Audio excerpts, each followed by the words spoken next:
8. दुनिया के हर कोने में झाड़ फूंक वाले बाबा या एग्जॉर्सिस्ट या कोई ऐसी जगह होती है जहां इन चीजों का इलाज होता है। आपने भी सुना होगा। ऐसी जगह पर जाने का मेरा तो बहुत मन करता है। इसीलिए नहीं कि वहां कोई तमाशा हो रहा है, पर इसलिए क्योंकि जो भी इंसान वहां अपना इलाज कराने जाता है उस पर कुछ तो बीत रही होती है।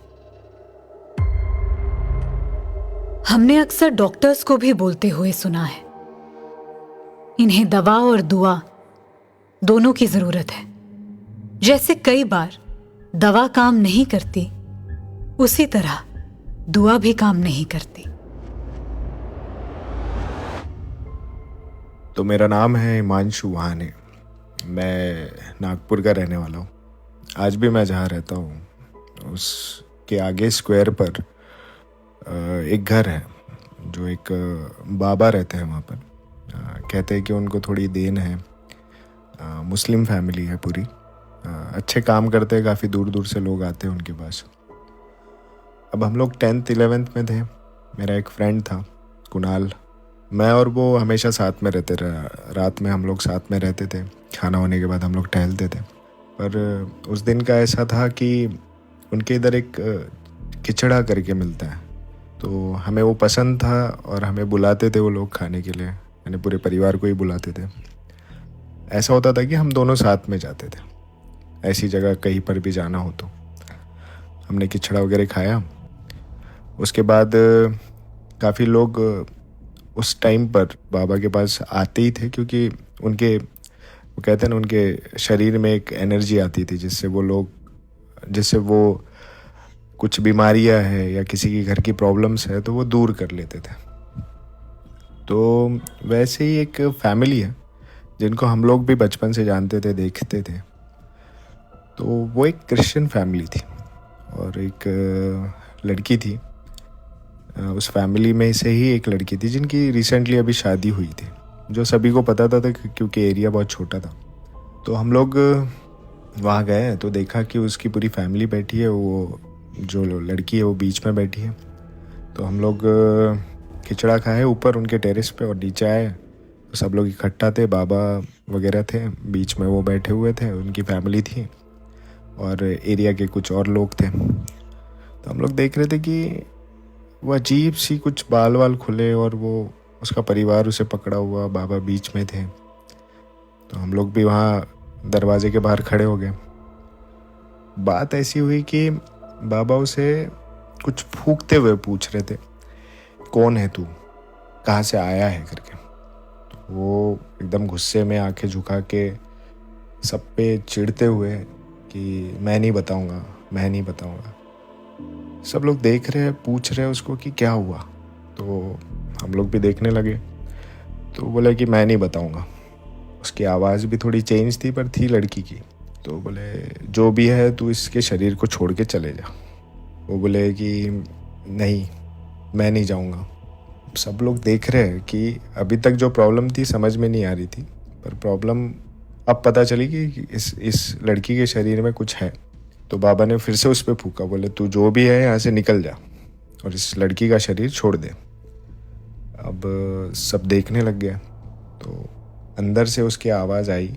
उसने बोला कि मैं तो एक हूँ, मैं तो चली जाऊँगी, पर ऐसे 9 है करके। यानी उसके अंदर कम से कम 9 जिन थे। और उस लड़की ने बोला कि ये उसके शरीर में उसकी सास ने डाली है करके। तो हमारे जैसे रोमटे खड़े हो गए।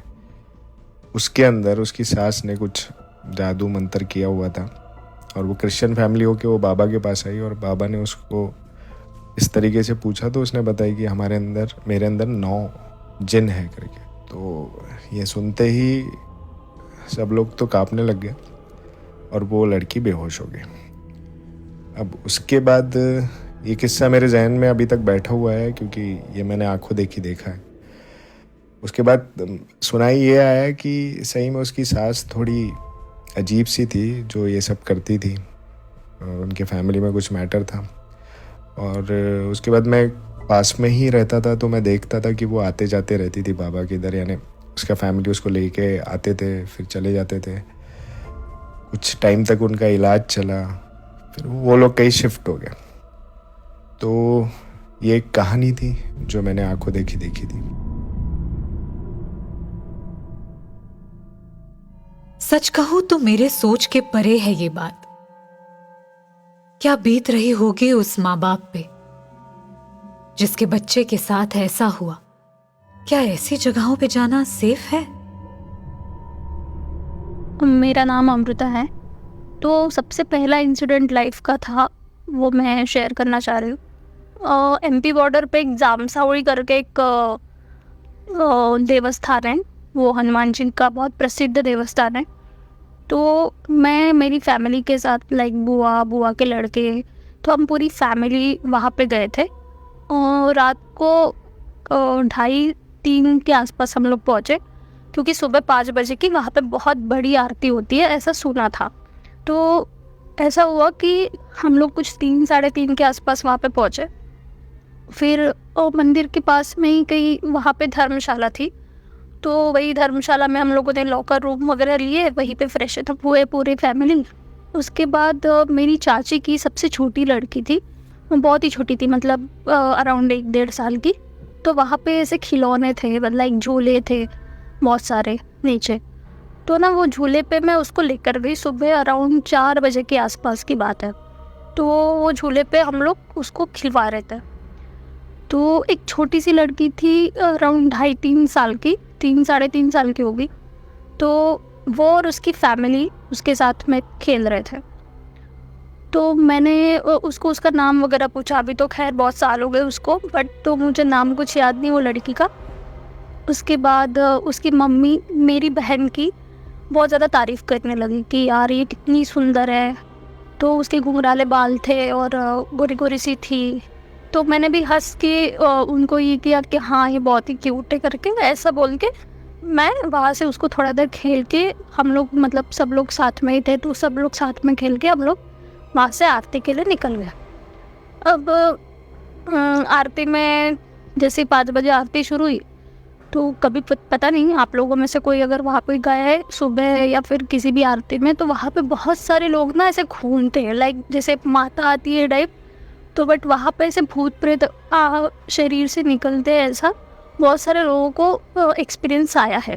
तो जैसे ही आरती शुरू हुई ना, तो मैं ऐसे इधर उधर देख रही और पता चला कि मेरे बाजू में जो छोटी लड़की थी, जो सुबह में मेरे साथ खेल रही थी, वो लड़की सडनली घूमने लगी। इट्स लाइक मतलब, बट वो लड़की जब घूमने लगी ना, तो मुझे ये लगा कि भाई मतलब ये बच्ची कैसे क्या कर सकती है कोई ड्रामा। तो फिर वो मतलब उसकी जो हालत देखी, उसके बाद मुझे वो कुछ चीज़ों पे बिलीव हुआ, क्योंकि मैं उसको 1 घंटा पहले ही मिली थी और सडनली उसकी हालत ऐसी थी कि मतलब अधमरी हो गई थी वो बिल्कुल। तो वो सब चीज़ें देख के ना मुझे उस दिन से वो बिलीफ थोड़ा ये होने लगा कि नहीं भाई ऐसी भी कोई चीज़ होती है, लाइक इस अगर पॉजिटिव है तो निगेटिव भी है। तो ऐसी भी कोई शक्ति होती है, और वो शक्ति को हटाने के लिए जो बजरंगबली की जो वहाँ पे उपासना करते हैं, तो उस टाइम पे वो शक्ति वहाँ से निकली थी। और वहाँ उस हादसे के बाद मुझे वो बिलीव होने लगा। और कुछ कुछ चीज़ें जो घर में हम लोगों को रोकना या टोकना होता है, अपने जो सीनियर मोस्ट घर के जो रहते हैं वो बोलते कि वह पूर्णमासी के दिन ये मत करो, अमावस्या के दिन ये मत करो, यहाँ मत जाओ, वहाँ मत जाओ, ये मत करो, वो मत करो। तो वो क्यों बोला जाता है, उसके पीछे का रीज़न ये है। तो वो धीरे धीरे समझने लगा। भले हम साइंस के इसमें रहते हैं, बट ये हाँ ये चीज़ें ज़रूर होती हैं। अगर कोई मैच्योर इंसान ऐसा करे तो हम ये मान सकते हैं कि शायद उसके सबकॉन्शियस में फिल्म्स का इम्पैक्ट होगा। लेकिन एक छोटी सी बच्ची को कितना पता है इन सब के बारे में? सोचने वाली बात है।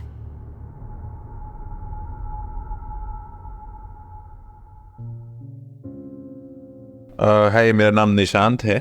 मैं दिल्ली का रहने वाला हूँ। अभी फ़िलहाल तो मैं कहीं जॉब करता हूँ, सर्विस में हूँ। जब मैं कॉलेज में था, मतलब पॉलिटेक्निक का कोर्स कर रहा था, और एक हॉस्टल, मतलब हॉस्टल नहीं, जैसे रूममेट्स के साथ रहते हैं, फ्लैट्स लेके रेंट पे रूममेट्स के साथ मैं रहता था उस टाइम पे।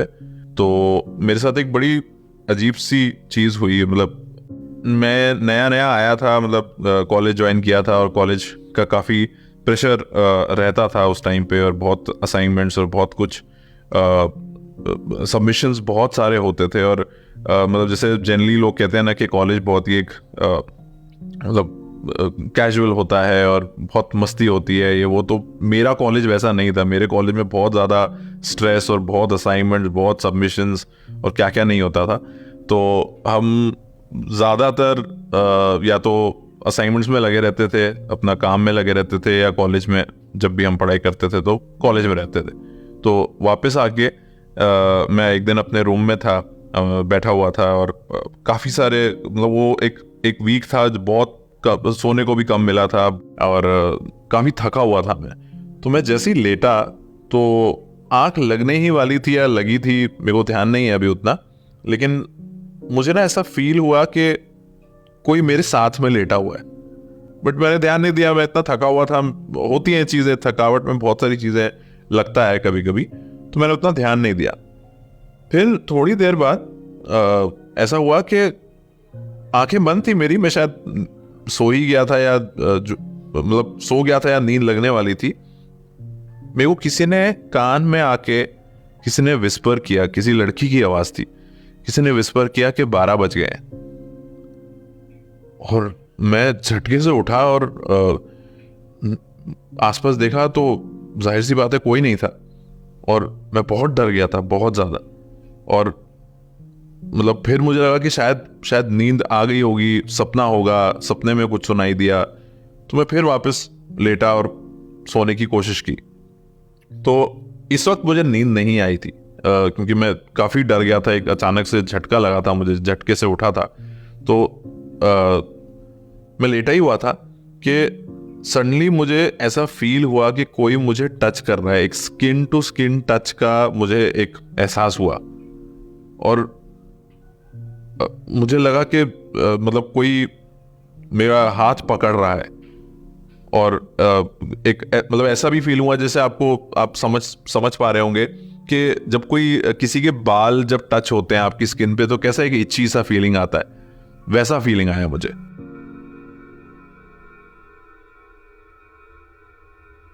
ये सब एक्सपीरियंसेस सुनने के बाद मुझे एक बात समझनी है। ये जो मीडिएटर्स होते हैं, जैसे कि भूत भगाने वाले बाबा या तांत्रिक या एग्जॉर्सिस्ट, क्या कभी इन्हें कोई इफेक्ट नहीं होता? हाँ, फिल्मों में तो थोड़ा बहुत देखा है, लेकिन क्या कभी रियल लाइफ में किसी ऐसे इंसान को सेल्फ पैरानॉर्मल एक्सपीरियंसेस हुए हैं जैसे नॉर्मल लोगों को होते हैं? मैं तो जानना चाहूंगी, लेकिन आपको क्या लगता है? हमें जरूर बताइए। और अगर आपका मानना यह है कि ये सिर्फ कहानियां हैं, तो आप हमारे दूसरे पैरानॉर्मल एक्सपीरियंसेस सुन सकते हैं। भयम की इस दुनिया में आपका स्वागत है।